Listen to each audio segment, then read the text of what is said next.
Welcome back to Uprising. I'm Sonali Kolhatkar. If you drive, you may have noticed that these days filling your gas tank has gotten a lot cheaper. This week, the average national price for a gallon of gasoline fell to $2.77, and the cost of a barrel of U.S. crude oil has fallen almost 40% compared to its peak in June. The lower oil prices have already had tremendous effects on the U.S. and world economy. While consumers may be celebrating at the gas pump, other countries despair. In Iran, lower prices will seriously impact the economy, which has already had to reduce its oil exports due to U.S.-imposed sanctions. In Venezuela, social programs, which are funded by oil exports, are likely going to suffer.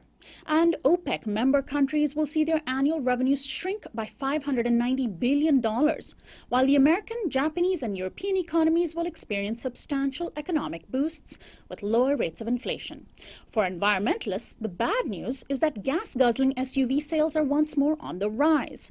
But lower oil prices may lessen the urgency of the Keystone XL pipeline project and possibly help its cancellation.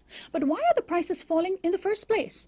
According to experts, U.S. production of shale oil through controversial practices like fracking has resulted in greater domestic oil supplies. This, along with decreasing demand for gas among an aging population and more fuel-efficient cars, may be why oil is so cheap.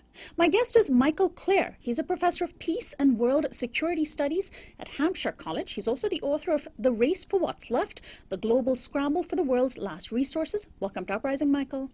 My pleasure. Thanks so much for joining us. Well, the Washington Post said that falling oil prices, quote, could be one of the biggest transfers of wealth in history, potentially reshaping everything from talks over Iran's nuclear program to the Federal Reserve's policies to further rejuvenate the U.S. economy. Is it that serious?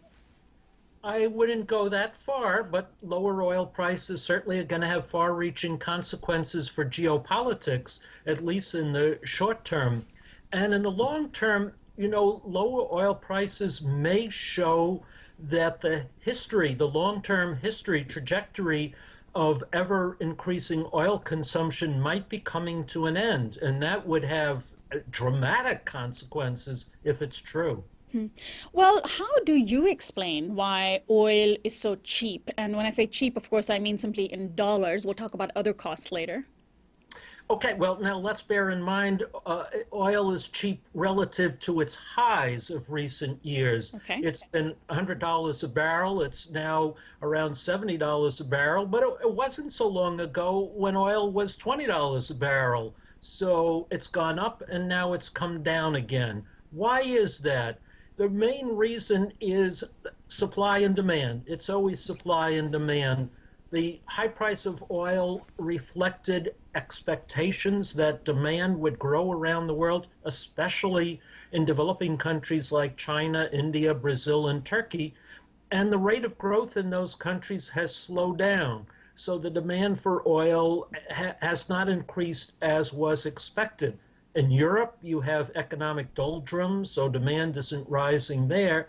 So demand isn't rising as it once was. In the meantime, supply is increasing. It's increasing in large part because of hydrofracking in the United States and increased shale oil production in North Dakota and in Texas. So you have more oil on the market, less demand, and prices fall.